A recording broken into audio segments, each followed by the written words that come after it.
चाहिए था। उसके लिए अपन ने अलग अलग तरीके देखे।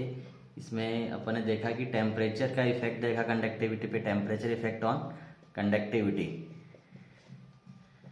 इससे डायरेक्ट क्वेश्चन कई बार आ गया, तो इसका अपन ने देखा कि कैसे टेम्परेचर इफेक्ट करता है conductivity of a material. Okay, और कितने टाइप के मटेरियल होते हैं वो अपन भी देखे पहले।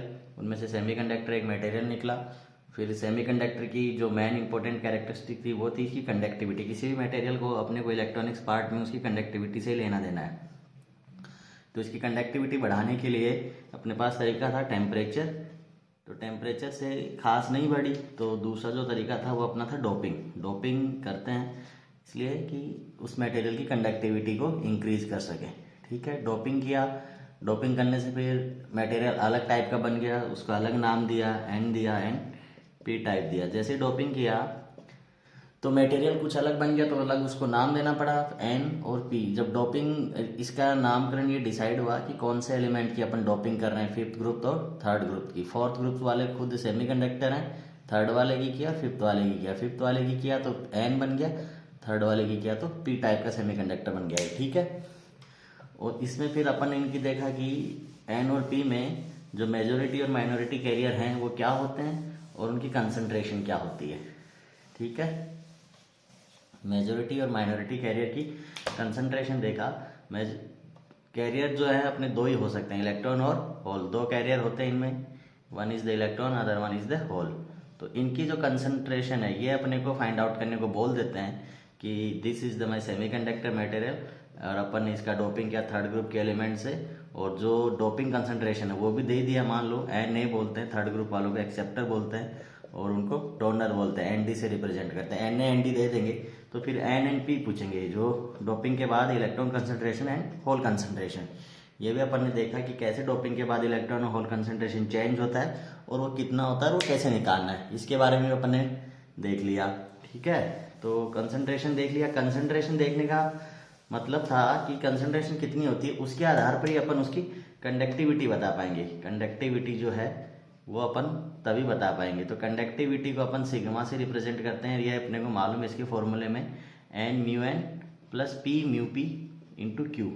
तो यहाँ एन और पी ही है अपने हाथ में, जिसको वेरी करके we can vary the conductivity of given material. So N और पी अपन we can vary the N and P by doping process. Doping process से अपन एन और पी को चेंज कर सकते हैं, और एन और पी चेंज करने से कंडक्टिविटी अपनी बहुत अच्छी खासी हो जाती है। तो इसलिए डोपिंग का प्रोसेस किया, कंडक्टिविटी देखा। कंडक्टिविटी में अपन एक चीज़ और देखा कि मिनिमम कंडक्टिविटी कितनी होगी और एन और पी की कौन सी वैल्यू के लिए होगी। ये भी एक डेरिवेशन है, बहुत बार एग्जाम में आ चुका है। तो ये भी अपन ने देख लिया कि minimum value of the conductivity कितनी होगी और कौन सी वैल्यू के लिए होगी, वहाँ पे एन और पी का वैल्यू क्या होगा, इस फॉर्मूले से अपन ने वो भी निकाल लिया। तो ये देख लिया, इफेक्ट देख लिया, कंडक्टिविटी देख लिया। एक अपन ने देखा energy band. Energy band diagram से भी चीज़ों को समझा। वहाँ से अपने पास आया था easy, forbidden energy band gap. ये भी अपने कंट्रोल में नहीं है, ये मटेरियल के साथ डिसाइड होता है, थोड़ा बहुत टेम्परेचर के साथ वेरी करता है। तो यहाँ पे ईजी का कंसेप्ट देखा। ईजी से अपन ने मटेरियल को 3 कैटेगरी में डिवाइड किया था, that is conductor, semiconductor and insulator. Easy के हिसाब से वो सब भी अपन ने देख लिया। और फिर अपन ने एन और पी में इनका एनर्जी बैंड डायग्राम में फर्मी लेवल, जैसे ईसी और ईवी होता है एनर्जी बैंड डायग्राम जब बनाते हैं अपन किसी मटेरियल का, तो this is the EC and this is the EV. EC is the conduction band edge, EV is the valence band edge. ऐसे एक फर्मी लेवल होता है, फर्मी लेवल का एनर्जी लेवल होता है, Fermi level, it is also a energy level. तो ये भी बैंड डायग्राम में अपन शो करते हैं। तो इसमें एन और पी टाइप में जो फर्मी लेवल है वो एन टाइप में ईसी के पास होता है अबोव द ईवी, ईवी से ऊपर होता है, सॉरी ईआई से ई ऊपर होता है और ईसी के नज़दीक होता है। ये तो हो गया एन टाइप का। पी टाइप में क्या होता है कि ये ईवी के पास में होता है ऐसे, दिस इज द ईएफ, और यहाँ ईआई मिड में होता है अपना। ठीक है, ईआई फॉर इंट्रेंसिक, ये अपना ईवी होता है। This is the P and this is the N. जो तो फर्मी लेवल का जो पोजीशन है वो भी पूछ सकते हैं कि वो कहाँ होता है, ऐसे देख के पूछ लेंगे कि एन टाइप में, एन टाइप के लिए कौन सा एनर्जी बैंड डायग्राम रहेगा। तो जो फर्मी लेवल है वो ईवी के पास होगा और यहाँ पे, सॉरी ईसी के पास होगा और यहाँ पे ईवी के पास रहेगा पी टाइप में, और एन टाइप में ऐसे होता है। तो ये एनर्जी बैंड डायग्राम भी अपन ने देख लिया था। अब अपन देखते हैं डायोड एक डिवाइस बनाएंगे। सेमीकंडक्टर बना लिया आपने, जैसे अपने को चाहिए था वैसा। अब उस सेमीकंडक्टर से अपन बनाएंगे डिवाइस, और उन डिवाइस से जो पहला डिवाइस है वो है अपना डायोड। डायोड कैसे बनेगा, जैसे अपन इसमें क्या करेंगे, एन और पी जो दोनों सेमीकंडक्टर है उनको कंबाइन कर देंगे, अटैच कर देंगे एक दूसरे के साथ। इस साइड में अगर एन है तो इस साइड में पी रहेगा मेरा, तो ये पी है ये एन है, ठीक है। एन में अपने पास क्या रहता है, एक्सिस में इलेक्ट्रॉन, और माइनॉरिटीज में होल। इधर क्या होते हैं, एक्सिस में होल्स होते हैं, और माइनॉरिटीज में क्या होते हैं, इलेक्ट्रॉन। एक्सिस में होल, माइनॉरिटीज में इलेक्ट्रॉन रहते हैं, ठीक है। जैसे जैसे ये नजदीक आते हैं तो ये वाले होल इधर आते हैं, ये वाले इलेक्ट्रॉन इधर आके यहाँ बीच में रिकम्बाइन हो जाते हैं, तो यहाँ सिर्फ बचता है अपने पास आयन। तो एन में क्या रहते हैं, पॉजिटिव आयन्स रहते हैं। ये अपने को मालूम होना चाहिए कि एन एंड पी टाइप के सेमीकंडक्टर के लिए अपने को इनका पूरा स्ट्रक्चर याद रहना चाहिए। पूरा ज़्यादा कुछ खास नहीं है कि चार्ज कैरियर एंड आयन्स, दो चीज़ ही रहते हैं, कैरियर्स एंड आयन्स दो चीज़ रहती हैं। तो दोनों चीज़ के बारे में अपने को मालूम होना चाहिए कि कैरियर दो होंगे, मेजोरिटी कैरियर और माइनॉरिटी, जो ज़्यादा और कम वाले, और आयन्स, आयन्स जो इलेक्ट्रॉन को देने के बाद जो बने हैं पॉजिटिव आयन, आयन दो ही रहेंगे, या तो पॉजिटिव आयन या नेगेटिव आयन। तो ये अपने को मालूम होना चाहिए कौन से टाइप के आयन होते हैं कौन से में, और कौन से टाइप के कैरियर होते हैं मेजोरिटी और माइनॉरिटीज में, ठीक है। तो अपने को मालूम है कि एन टाइप में पॉजिटिव आयन्स होते हैं और इलेक्ट्रॉन एक्सिस पे होते हैं। तो जब ये इलेक्ट्रॉन यहाँ से रिकम्बाइन हो गए तो यहाँ पे पॉजिटिव आयन का एक लेयर बन गया, इधर पी टाइप में नेगेटिव आयन्स होते हैं। यहाँ से अगर होल रिकम्बाइन हो गए तो ये अनकवर हो जाते हैं, ठीक है। इस एरिया में कोई आपके पास कैरियर नहीं मिलेंगे, ठीक है, चार्ज कैरियर नहीं मिलेंगे, ओनली आयन्स रहेंगे। इसको बोलते हैं डिप्लेशन रीजन।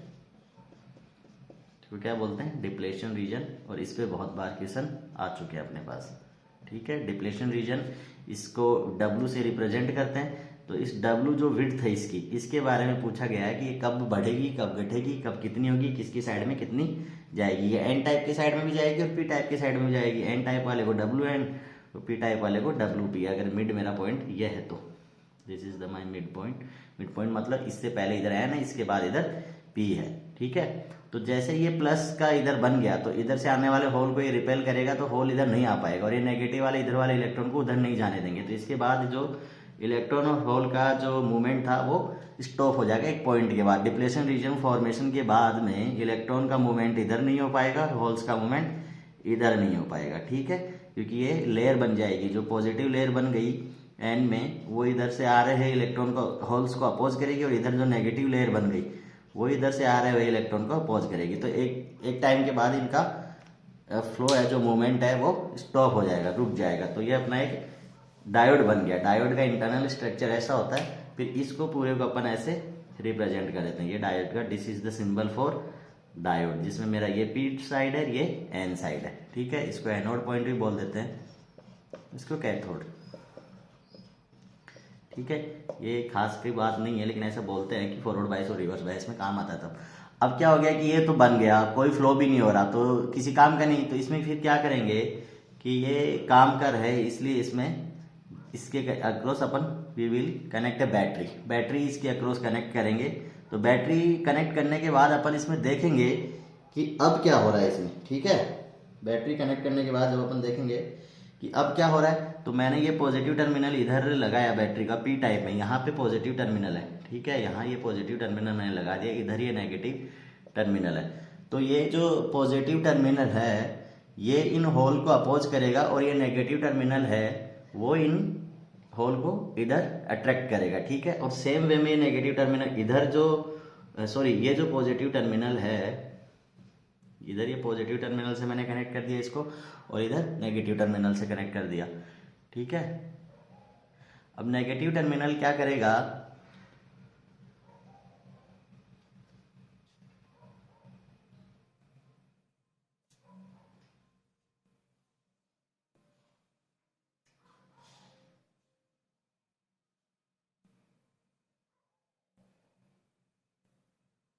सॉरी ये एन और पी गलत कर दिया ना, ऐसे इधर नेगेटिव टर्मिनल कनेक्ट करना पड़ेगा एन के लिए। इधर जो ये एन साइड रहेगा, ये एन साइड है, तो इसको जो ये मेरा पी एन डायोड बन गया ऐसे, this is the P and this is the N, okay. ये दो टर्मिनल बन गए। अब इसको ऐसे रिप्रेजेंट कर सकते हैं। अब इसके साथ ये क्या करेंगे अपन, इसको एक्सटर्नल बैटरी से कनेक्ट करेंगे। तो पी साइड को अगर मैं पॉजिटिव टर्मिनल से कनेक्ट करता हूँ, if P side is connected to positive terminal, तो अपना यहाँ पे पॉजिटिव टर्मिनल ये हो जाएगा, दिस इज द और पी साइड। तो ये पॉजिटिव टर्मिनल से कनेक्ट कर दिया, इसको नेगेटिव टर्मिनल से कनेक्ट कर दिया। तो ये नेगेटिव टर्मिनल इन इलेक्ट्रॉन को रिपेल करेगा और ये पॉजिटिव टर्मिनल इधर से होल को रिपेल करेगा। तो पी से एन साइड में होल जाएंगे और एन से पी साइड में इलेक्ट्रॉन जाएंगे। जैसे ये पहले जा रहे थे वैसा ही अब जाएंगे। तो पी से एन की साइड में, दिस इज द पी से एन की साइड में क्या जाएंगे, होल। तो होल की डायरेक्शन में ही करंट का फ्लो होता है, तो इसमें से करंट जाएगा अपना, ठीक है, इसमें करंट का फ्लो होगा फिर, ठीक है। और ये नेगेटिव टर्मिनल के पास आगे कलेक्ट हो जाएंगे और ये जो इलेक्ट्रॉन थे अपने, ये एन साइड वाले इलेक्ट्रॉन यहाँ पॉजिटिव साइड में आके कलेक्ट हो जाएंगे। तो ये कंप्लीट पाथ हो जाएगा, तो करंट फ्लो होगा इसमें, ठीक है। ये हो गया, इस प्रोसेस को बोलते हैं फॉरवर्ड बायस। कि फॉरवर्ड बायस मेरा लगाने से क्या हुआ कि जो ये इफेक्ट था बैटरी का, ये जो डिप्लेशन रीजन में जो आयंस का इफेक्ट था, इन लोगों ने, जो आयंस ने इधर से इलेक्ट्रॉन का फ्लो, इधर से होल का फ्लो रोक दिया था, लेकिन मैंने बैटरी लगा के वो फ्लो वापस चालू कर दिया। उस फ्लो की वजह से इसमें से करंट फ्लो हुआ और उस करंट फ्लो होगा फिर उसकी वजह से। तो इस करंट को बोलते हैं फॉरवर्ड बायस और इस प्रोसेस को बोलते हैं फॉरवर्ड बायस, ठीक है। फॉरवर्ड बायस में जो करंट होता है उसका इक्वेशन ये होता है, इसका डेरिवेशन का अपने को जरूरत नहीं है, अपने को ये इक्वेशन मालूम होना चाहिए, okay. This is the equation, current equation in the forward bias. Vd is the Vd, it is the I is the current through diode P2N। I मेरा क्या है, P2N करंट है डायोड के थ्रू, and Vd is the voltage across diode between P and N terminal. P and N terminal के बीच में जो वोल्टेज रहेगा, this, if this is my diode, I want to find out this current. So first we need this voltage, this, ये voltage अपने को मालूम रहेगा, then only we can find out the current through this diode, okay. ये current मैं बता सकता हूँ P से N की साइड में जाने वाला करंट। अगर मेरे को P से N के अक्रॉस वोल्टेज अगर आप बता दें तो इस फॉर्मूले से मैं वो आपको करंट निकाल के बता सकता हूँ। Vt तो सिर्फ टेम्परेचर पे डिपेंड होता है, that is T upon 11600, T must be in kelvin. तो यहाँ से आ जाता है नीटा एक फैक्टर होता है, वो सिलिकॉन डायोड के लिए 2 होता है एंड जर्मेनियम डायोड के लिए 1 होता है, ठीक है। और IS रिवर्स सेचुरेशन करंट होता है, ये भी अपने को दिया जाएगा। जब अपने ये रिवर्स बायस में रहता है तब इसमें से जाने वाला जो करंट है वो रहता है IS, तो वो भी बता देंगे अपने को। यहाँ ये I देखिए, यहाँ से कोई भी एक अननोन टर्म पूछ सकते हैं, बाकी चीजें देखे, ठीक है। तो डायोड को कनेक्ट करने के मेरे पास 2 तरीके हैं। ये तो हो गया अपने डिप्लेशन रीजन का कंसेप्ट कि डिप्लेशन रीजन होता क्या है, ये हो गया। इसमें अपन ने फॉरवर्ड बायस अगर डायोड को किया तो उसमें से करंट का इक्वेशन देखा कि this is the current equation, Vd Neeta Vt -1, ये करंट इक्वेशन हो गया इन द फॉरवर्ड बायस। और रिवर्स बायस में क्या होगा, रिवर्स बायस में अगर मैं यहाँ पे अभी पॉजिटिव सप्लाई दे दूँ, ठीक है, और यहाँ नेगेटिव सप्लाई दे दूँ, P को नेगेटिव से और N को पॉजिटिव से कर दे कनेक्ट, तो ये जो नेगेटिव है ये अब क्या करेगा, इधर से होल को अट्रैक्ट करेगा। तो यहाँ से होल कम है, ये पॉजिटिव इधर वाले इलेक्ट्रॉन को, तो ये इलेक्ट्रॉन यहाँ पे कम है, ये होल भी यहाँ पे कम है, तो बहुत ही कम करंट फ्लो होगा। क्योंकि करंट का फ्लो क्या होता है, चार्ज के फ्लो पे डिपेंड करता है ना, चार्ज कैरियर पे। चार्ज कैरियर जितने ज़्यादा फ्लो होंगे करंट भी उतना ही ज़्यादा होगा। तो चार्ज कैरियर का फ्लो वही तो डायरेक्टली प्रोपोर्शनल टू करंट हो जाएगा। तो यहाँ पे जो चार्ज कैरियर है वो माइनॉरिटीज का फ्लो होगा, माइनॉरिटी चार्ज कैरियर है उनका फ्लो होगा। फॉरवर्ड बायस में क्या हो रहा था, मेजोरिटी चार्ज कैरियर का फ्लो हो रहा था, ओके। वहाँ पे जो मेजोरिटी थे वो चार्ज का फ्लो हो रहा था, मेजोरिटी जो चार्ज कैरियर थे उनकी फ्लो की वजह से करंट आ रहा था फॉरवर्ड बायस में। और रिवर्स बायस में क्या होगा, माइनॉरिटी जो चार्ज कैरियर है उनके फ्लो की वजह से करंट आएगा। तो माइनॉरिटीज बहुत कम है, अगर बहुत कम इलेक्ट्रॉन और होल फ्लो करेंगे तो बहुत कम करंट होगा, उसको ही अपन IS बोलते हैं, रिवर्स सेचुरेशन करंट, जो कि नैनो या पिको एम्पियर की रेंज में होता है, ओके। और ये माइनॉरिटीज की वजह से जो करंट आता है ये होता है मिली एम्पियर की रेंज में होता है, और ये होता है नैनो एम्पियर या पिको एम्पियर। पिको एम्पियर या नैनो एम्पियर में होता है और ये मिली एम्पियर में होता है फॉरवर्ड बायस में जो करंट होता है। तो फॉरवर्ड बायस में करंट होता है due to majority charge carrier, और रिवर्स बायस में करंट होता है due to minority charge carrier. Minority charge carrier कैसे फ्लो करेंगे, क्योंकि मैंने इसको नेगेटिव से सप्लाई किया, तो नेगेटिव वाले क्या करेगा, इन इलेक्ट्रॉन को रिपेल करेगा और इधर वाले जो ये माइनॉरिटीज में होल हैं इनको अट्रैक्ट करेगा। सेम वे में this positive supply will attract this positive, जो पी के साइड में जो पी ये है ये क्या करेगा, पॉजिटिव सप्लाई इधर जो माइनॉरिटीज में इलेक्ट्रॉन है इनको अट्रैक्ट करेगा और इधर माइनॉरिटीज में जो होल है इनको रिपेल करेगा। इन होल को यहाँ से ये रिपेल करेगा, तो ये होल्स है अपने, इन होल को ये रिपेल करेगा इधर, ओके। और ये वाला सप्लाई क्या करेगा, इन इलेक्ट्रॉन को रिपेल करेगा। तो ये जो माइनॉरिटीज वाले चार्ज कैरियर है सिर्फ इनका ही फ्लो होगा, मेजॉरिटी चार्ज कैरियर का फ्लो नहीं होगा। तो ये बहुत कम है, बहुत कम होने की वजह से इनमें बहुत कम करंट फ्लो होगा। अब क्या हो रहा है, होल किधर से किधर फ्लो हो रहे हैं, यहाँ पे होल जो फ्लो हो रहे हैं वो एन से पी हो रहे हैं। तो इसमें जो करंट का डायरेक्शन है वो भी क्या होगा मेरा एन टू पी होता है, रिवर्स सैचुरेशन करंट का। This is the P, this is the N, if we connect this like this then it is reverse bias. तो ये मेरा रिवर्स बायस कनेक्शन हो गया डायोड के लिए, ठीक है। पी को एन के कंपैरिजन में अगर नेगेटिव वोल्टेज से कनेक्ट कर देते हैं तो ये रिवर्स बायस हो जाता है। रिवर्स बायस में करंट फ्लो माइनॉरिटीज की वजह से, माइनॉरिटीज कैसे फ्लो कर रहे हैं, क्यों फ्लो कर रहे हैं, ये अपन ने देख लिया, ओके। अब इसमें क्या होगा, धीरे धीरे जो ये यहाँ से जो होल है ये इधर आएंगे और यहाँ वाले इलेक्ट्रॉन इधर आएंगे, तो ये जो डिप्लेशन रीजन है इसका विड्थ भी बढ़ जाएगा अभी, ठीक है। इस डिप्लेशन रीजन का विड्थ भी अभी थोड़ा इंक्रीज हो जाएगा। और उसमें क्या हो रहा था कि मेजोरिटी के चार्ज कैरियर थे वो ये पास में आके ये आ रहे थे, तो इस विड्थ को डिक्रीज कर रहे थे। मेजोरिटी फॉरवर्ड बायस में क्या हो रहा था, due to flow of the majority charge carrier the width of the depletion region is decreases. अगर मेरा पहले ये डिप्लेशन रीजन सपोज कि ऐसे था, ओके, ऐसे देख लेते हैं इसको, यहाँ प्लस, यहाँ प्लस, यहाँ प्लस, यहाँ प्लस, यहाँ प्लस, यहाँ प्लस, यहाँ minus minus minus minus minus, this is the N and this is the P.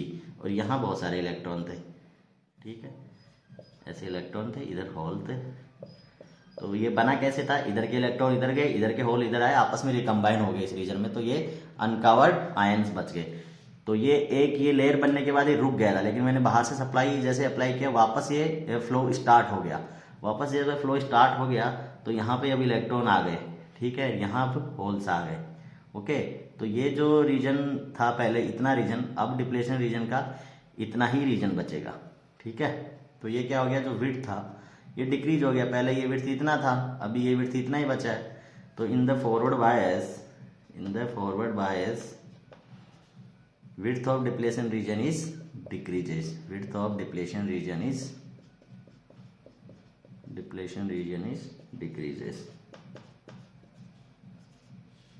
decreases वैसे शो कर सकते हैं। इन द रिवर्स बायस क्या होगा, ये जो इलेक्ट्रॉन थे यहाँ पे जो मेजोरिटी में इलेक्ट्रॉन थे ये और दूर हो जाएंगे, और यहाँ जो होल थे ये भी और दूर हो जाएंगे। तो ये जो अनकवर आयन है ये और ज़्यादा दूरी तक चले जाएंगे ऐसे, ठीक है। तो अब डिप्लेशन रीजन का एरिया है वो इतना बड़ा बढ़ जाएगा। तो यहाँ पे क्या होगा, इन the reverse bias width of depletion region is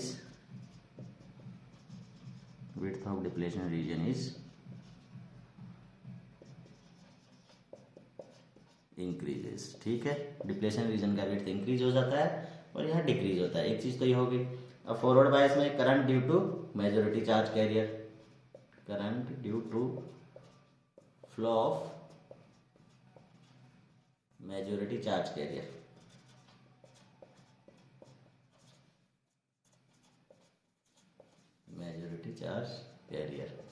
और ये कौन सा प्रोसेस हो रहा था, डिफ्यूजन प्रोसेस हो रहा था। वहां पे डिफ्यूजन प्रोसेस में होता है कि बहुत सारा एक साइड में लोग हैं, वो भीड़ की धक्का मुक्की की वजह से जो मूवमेंट होता है उसको डिफ्यूजन बोलते हैं। तो यहाँ पे एक्सिस में होल थे वो इधर आए, इधर एक्सिस में इलेक्ट्रॉन थे वो उधर गए, कम ज़्यादा से कम की साइड में। तो वो क्या हो गया, डिफ्यूजन प्रोसेस की वजह से करंट फ्लो हो रहा था, और due to flow of the majority charge carrier. Width और करंट का फ्लो किसकी वजह से होता है, ये दो इंपॉर्टेंट चीज है डायोड में, फॉरवर्ड बायस और रिवर्स बायस में, कि विड्थ में क्या होगा और करंट की। और रिवर्स बायस में current is due to in the reverse bias, in reverse bias current is due to flow of minority charge carrier,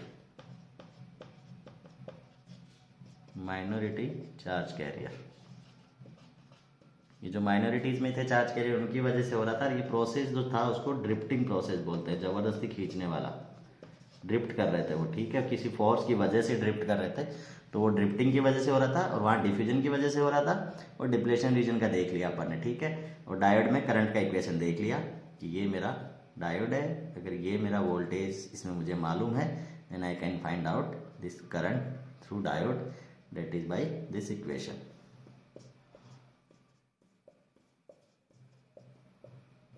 okay, ये हो गया अपना। अब दूसरा क्या था, इस इक्वेशन के बेसिस पे अपन इसका कैरेक्टरिस्टिक ड्रॉ कर सकते हैं कि आउटपुट जो करंट है, current through diode end voltage applied across the diode, इनमें एक ग्राफ अपन बना सकते हैं। वो नॉर्मली ऐसा बनेगा, ठीक है। ये थोड़ी देर जाके एक्सपोनेंशियल हो जाता है और यहाँ पे जो ये वोल्टेज है इसको कट इन वोल्टेज बोलते हैं। उससे पहले करंट का फ्लो होना, करंट का फ्लो नहीं होता। अगर मैं इधर पहले ये डिप्लेशन रीजन क्रिएट हो गया और इधर पॉजिटिव टर्मिनल आ गया, इधर नेगेटिव आ गया। अब मैं बाहर से जो एक्सटर्नल अगर अप्लाई कर रहा हूँ, इधर पॉजिटिव इधर नेगेटिव, उसका वैल्यू अगर स्टार्टिंग में बहुत कम है तो कोई करंट, कोई ये जो मेजॉरिटी चार्ज कैरियर थे इनका फ्लो नहीं होगा। होल इधर से इधर नहीं जाएंगे, इलेक्ट्रॉन इधर से इधर नहीं आएंगे। लेकिन जैसे जैसे मैं इस वोल्टेज को बढ़ाऊंगा वैसे वैसे चार्ज का कैरियर का फ्लो इंक्रीज होगा, चार्ज कैरियर का, और इसमें से जाने वाला करंट भी इंक्रीज होगा। That is the I D, current through diode, and that is the voltage across the diode. इसको कैरेक्टरिस्टिक्स बोलते हैं डायोड की, ठीक है। वोल्टेज के अप्लाई करने से करंट का बिहेवियर ये हो गया। ये तो हो गया मेरा फॉरवर्ड बायस। इस रीजन को बोलते हैं फॉरवर्ड बायस। जो फर्स्ट रीजन है, फर्स्ट कोऑर्डिनेट है, उसको ये हो गया, यहाँ पे होता है फॉरवर्ड बायस। और रिवर्स बायस में क्या होता है, जब मैं वोल्टेज की पोलरिटी, इस वीडी की पोलरिटी अगर बदल देता हूँ तो उसमें फिर मेरा ऐसे रहता है, ठीक है। ये जो अपना करंट में बता रहा था IES, रिवर्स सैचुरेशन करंट, वो ये वाला होता है। इसका वैल्यू बहुत कम होता है क्योंकि ये भी नेगेटिव, नेगेटिव होने का मतलब N से P हो जाएगा। ये P से N है, ये N से P, इसलिए नेगेटिव में आ गया। और वोल्टेज की पोलरिटी चेंज करेंगे तभी तो वो रिवर्स बायस में जाएगा। तो रिवर्स बायस का ग्राफ है वो थर्ड कोऑर्डिनेट में आता है और ये फर्स्ट वाले में आता है। तो ये भी पूछ लेते हैं कि कौन से क्वाड्रेंट में फॉरवर्ड बायस, कौन से क्वाड्रेंट में रिवर्स बायस। तो थर्ड वाले में रिवर्स बायस है, फर्स्ट वाले में फॉरवर्ड बायस। और ये फॉरवर्ड बायस में इसका ग्राफ ऐसे होता है, रिवर्स बायस के लिए इसका ग्राफ ऐसे होता है। रिवर्स बायस में कांस्टेंट करंट का फ्लो होता रहता है, भले आप वोल्टेज बढ़ाओ। एक ज़्यादा वोल्टेज बढ़ाने के बाद फिर इसमें ब्रेकडाउन आ जाता है, तो वो एक अलग आगे की कहानी है। लेकिन फिलहाल में डायोड की कैरेक्टरिस्टिक्स ये होती हैं, forward bias, reverse bias, depletion region, width of depletion region in the forward bias, reverse bias, current in the forward bias due to कौन से चार्ज कैरियर की वजह से होता है, due to which type of the charge carrier, flow of which type of charge carrier. Okay, majority charge carrier, minority charge carrier and the process. Process is the diffusion, drifting, minority, majority, ये सब अपने को मालूम होना चाहिए कि diode का अगर मैं फॉरवर्ड बायस और रिवर्स बायस कर रहा हूँ तो डायोड कैसे बना। P और N को मैंने कनेक्ट किया, धक्का मुक्की की वजह से इलेक्ट्रॉन उधर गए, होल इधर आए, आयंस अनकवर हुए, डिप्लेशन रीजन का फॉर्मेशन हुआ, फिर उनका फ्लो रुक गया। उसके बाद मैंने उसके बाहर से अगर सप्लाई दिया तो पॉजिटिव P को, नेगेटिव N को दिया, तो उसको हमने फॉरवर्ड बायस बोला। फॉरवर्ड बायस में वो जो डिप्लेशन रीजन बना था उसका विड्थ वापस डिक्रीज हो गया और करंट का फ्लो हो गया। रिवर्स बायस में उसका विड्थ बढ़ गया और करंट का फ्लो बहुत कम था due to flow of minority charge carrier. Okay, characteristics देख ली। अब इसमें एक चीज और है कि जो W है, विड्थ ऑफ डिप्लेशन रीजन है, ये अपन ने देखा कि इतना बना है। ओके, ये P और N में ये वाला रीजन बन गया, ठीक है। और ये मेरा इन दोनों के सेपरेशन का पॉइंट था कि ये N और P, इसको P और N मानते हैं, वो ज़्यादा अच्छा रहता है समझाने में। ये P और N की साइड में गया।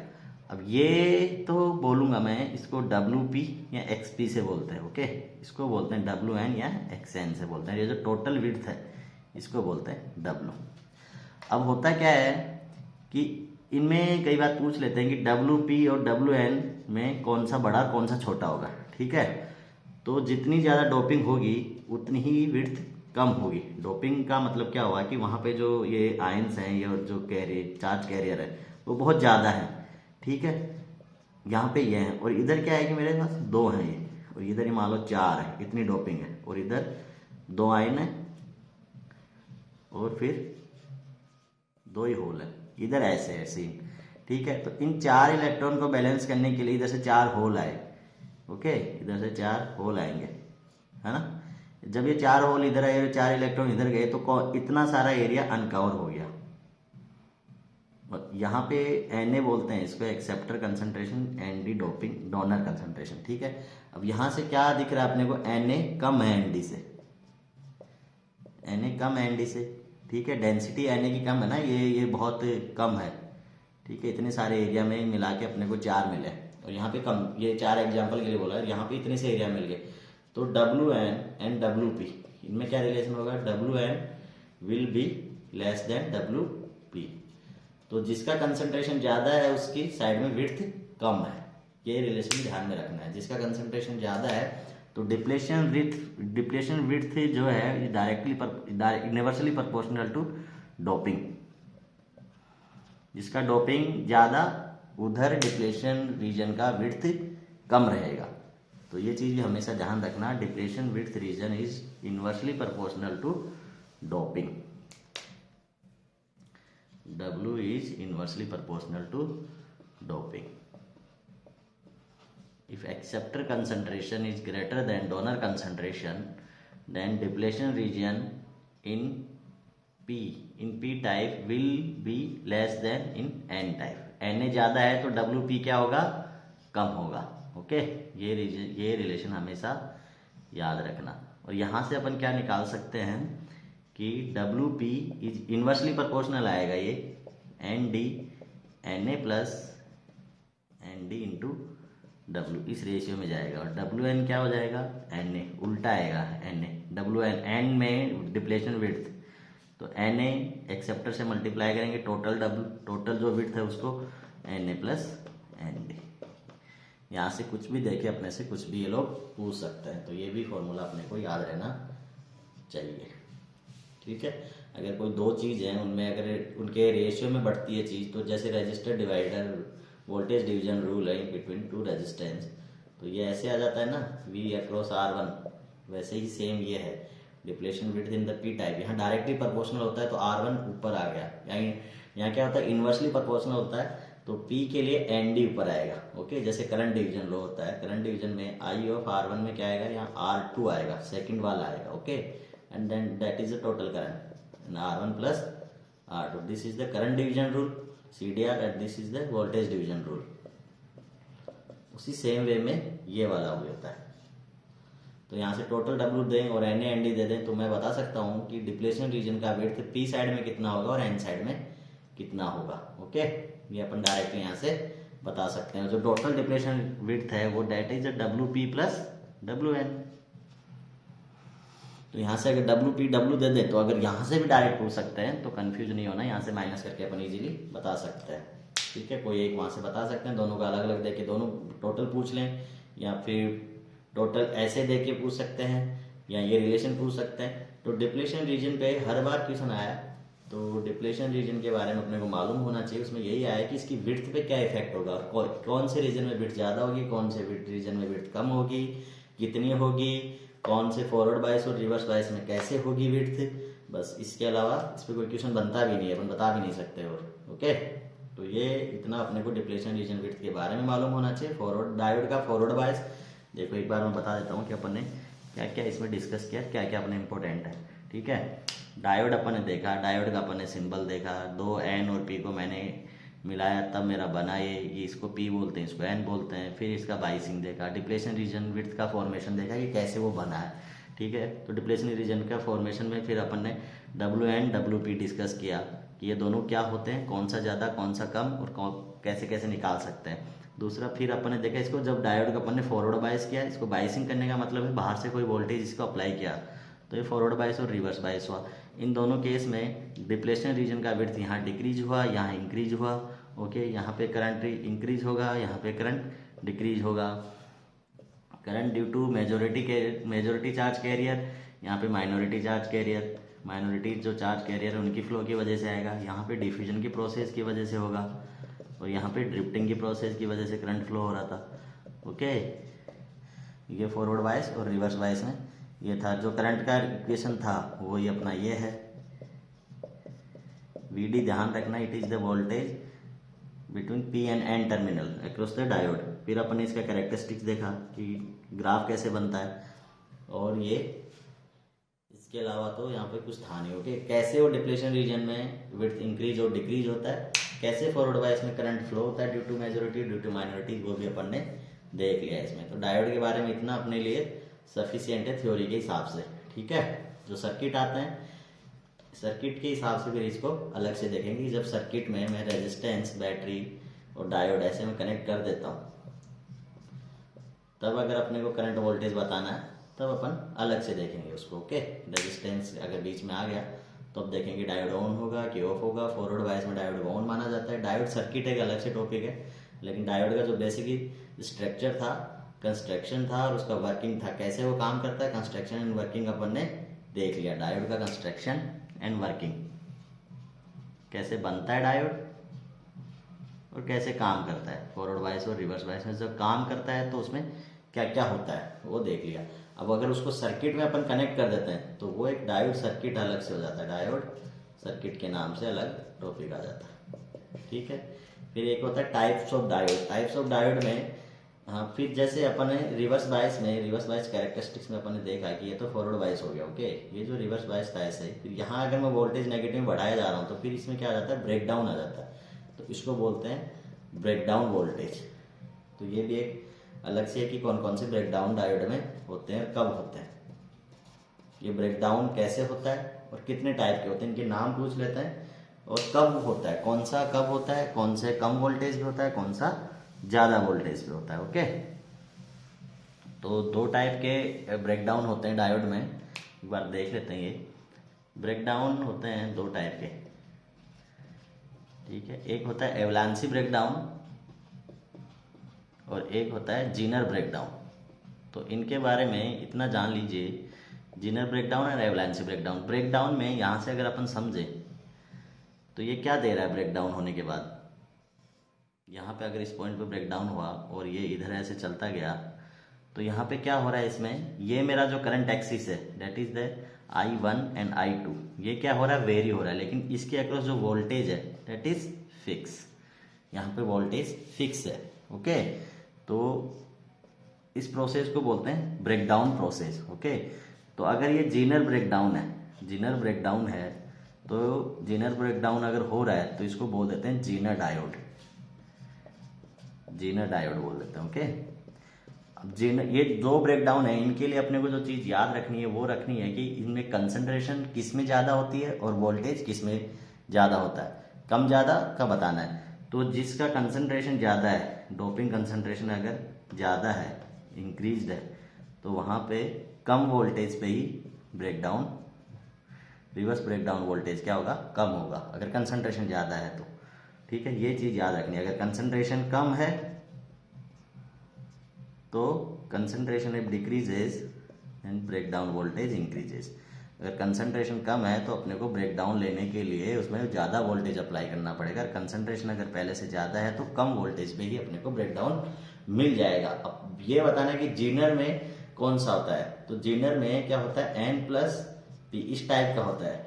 जीनर डायोड इस टाइप का होता है, N+P की कंसंट्रेशन लेवल ज़्यादा होता है। तो Zener breakdown voltage for Zener diode is in Zener region is less than breakdown voltage, इसको BD से रिप्रेजेंट कर देते हैं, in avalanche breakdown. Okay, avalanche breakdown में क्या होता है, कंसंट्रेशन लेवल जहां डायोड का कम होता है वहां पे एवलांसी ब्रेकडाउन मिलता है।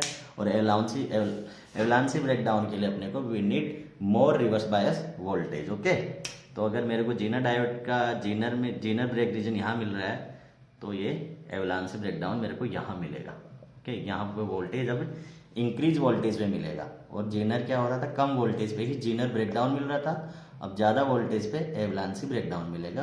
पर एवलांसी ब्रेकडाउन कब होगा, जब कंसंट्रेशन, जो डोपिंग कंसंट्रेशन है उसका लेवल कम हो। ओके, अगर कंसंट्रेशन का लेवल ज़्यादा है तो मिलेगा Zener breakdown. If concentration level is high, if concentration level is high तब क्या होगा, जीनर ब्रेकडाउन, जीनर ब्रेकडाउन होगा। Okay, if concentration level is low,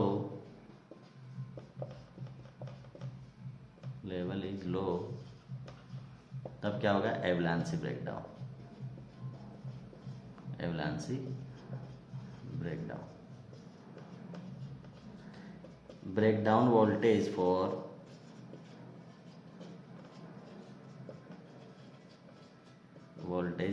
Zener diode, Zener region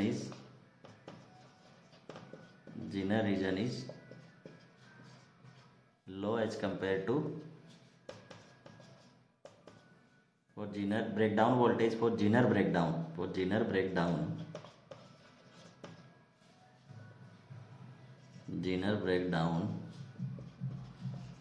is low as compared to avalanche breakdown.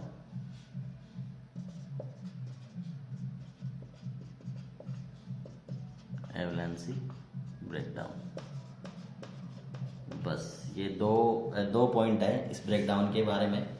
वो अपने को high जब concentration होता है तो ब्रेकडाउन जब अकर होता है तो करंट सडनली इंक्रीज होता है ड्यू टू हाई कंसंट्रेशन। और एवलांसी में क्या होता है, यह मल्टीप्लिकेशन का फैक्टर होता है। ओके, एक इलेक्ट्रॉन, एक इसमें होता है कि इलेक्ट्रॉन होल बॉन्ड ब्रेक होता है तो चार्ज कैरियर इंक्रीज हो जाते हैं, चार्ज कैरियर इंक्रीज हो जाते हैं तो करंट का फ्लो होगा। तो एवलांसी में क्या होता है, मल्टीप्लिकेशन का फैक्टर चलता है। ओके, एक इलेक्ट्रॉन दूसरे इलेक्ट्रॉन को बॉन्ड ब्रेक करने के लिए मजबूर कर देता है, that is the multiplication factor in avalanche breakdown. Okay, और जीनर में तो क्या होता है, एकदम से सडनली वहाँ पे चार्ज कैरियर कंसंट्रेशन बहुत ज़्यादा है, ज़्यादा वोल्टेज अप्लाई करने से क्या होगा, बॉन्ड ब्रेक हो जाएगा और ब्रेक होने की वजह से electron and hole pair generate हो जाता है एक्सिस में, hole pair generated in axis, so current will increases. So current जो ग्राफ था इसमें, ये करंट एकदम से यहाँ से चलते चलते यहाँ एकदम से ऐसे सडन इंक्रीज हो जाती है इस पर्टिकुलर वोल्टेज पे। एक पर्टिकुलर वोल्टेज पे ऐसे एकदम से करंट बढ़ जाना और वोल्टेज सेम रह जाना, यही तो है बात इसकी। तो जीनर में तो क्या होता है, होल इलेक्ट्रॉन कंसंट्रेशन लेवल ज्यादा है तो इलेक्ट्रॉन होल पेयर ब्रेक होता है, ये कैरियर बन जाते हैं, कैरियर ज्यादा बन जाएंगे तो फिर करंट का फ्लो होना ही होना है, तो ऐसे ही करंट बढ़ जाता है। एवलांसी में क्या होता है कि कंसंट्रेशन लेवल तो इतना ज्यादा नहीं है, लेकिन एक इलेक्ट्रॉन होल पेयर अगर ब्रेक हुआ तो वो ये वाला इलेक्ट्रॉन होल पेयर कोलिजन के थ्रू या मल्टीप्लिकेशन फैक्टर के थ्रू दूसरा बॉन्ड भी ब्रेक कर देते हैं। ऐसे ये बॉन्ड ब्रेक करते करते इनका कंसंट्रेशन बढ़ा लेते हैं, इलेक्ट्रॉन और होल का कंसंट्रेशन इसमें बढ़ जाता है। ठीक है, और जीनर में क्या होता है कि इलेक्ट्रॉन होल पेयर दोनों जगह यही होता है, ब्रेकडाउन में एक पर्टिकुलर वोल्टेज पे आके क्या होता है कि जो इलेक्ट्रॉन होल पेयर का जो बॉन्ड था वो ब्रेक होता है और उनका नंबर इंक्रीज हो जाता है। पहले क्या हो रहा था, रिवर्स बायस में माइनॉरिटीज की वजह से तो करंट फ्लो हो रहा था, लेकिन वो माइनॉरिटीज क्या थे, कम थे। लेकिन एक पर्टिकुलर वोल्टेज पे क्या हो गया, ये माइनॉरिटीज इलेक्ट्रॉन जो होल थे ये बहुत ज्यादा हो जाता है, इसलिए वो sudden change in increase current में मिलता है अपने को। करंट के अंदर जो सडन चेंज है वो इसलिए मिलता है कि एकदम से चार्ज कैरियर बढ़ जाते हैं, इसलिए ये वाला रीजन अपने को मिलता है कि एक ही वोल्टेज पे, उस वोल्टेज पे आके वो बॉन्ड ब्रेक हो जाता है। अब वो जो वोल्टेज का वैल्यू है वो जीनर के लिए कम होता है और एवलांसी ब्रेकडाउन के लिए ज्यादा होता है। और जो जीनर ब्रेकडाउन जहां कंसेप्ट यूज होता है उस डायोड को बोलते हैं जीनर डायोड, जीनर डायोड बोलते हैं, जिसको वोल्टेज रेगुलेटेड सप्लाई में भी काम में लिया जाता है as a voltage regulator. Regulator क्या करता है, कांस्टेंट वोल्टेज सप्लाई देता है अपने को। ओके, इनपुट में मेरा कुछ भी चेंज हो, मुझे आउटपुट में कांस्टेंट वोल्टेज मिलेगा और इसका सिंबल होता है जो जीनर डायोड का, this is the symbol for Zener diode. ठीक है, तो ब्रेकडाउन भी अपन ने देख लिया कि डायोड में किस तरह के ब्रेकडाउन होते हैं, दो होते हैं, Zener breakdown, avalanche breakdown. Zener breakdown voltage avalanche breakdown voltage के कंपैरिजन में कम होता है, क्योंकि जीनर ब्रेकडाउन अपने को मिलता है ज्यादा कंसंट्रेशन पे, जहाँ हाई लेवल ऑफ कंसंट्रेशन होता है वहां जीनर ब्रेकडाउन होता है, और जहाँ लो लेवल ऑफ कंसंट्रेशन होता है वहाँ एवलांसी ब्रेकडाउन होता है। तो ऐसा कुछ भी सेंटेंस घुमा फिरा के क्वेश्चन अपने से पूछ सकते हैं, ये भी ब्रेकडाउन से रिलेटेड अच्छा क्वेश्चन बनता है। तो डायोड के बारे में अपने पास हो गया depletion region width, forward bias, reverse bias, Zener diode, breakdown, avalanche breakdown, ये सब अपन ने देख लिया। अब नेक्स्ट अपन देखेंगे डायोड सर्किट। ओके।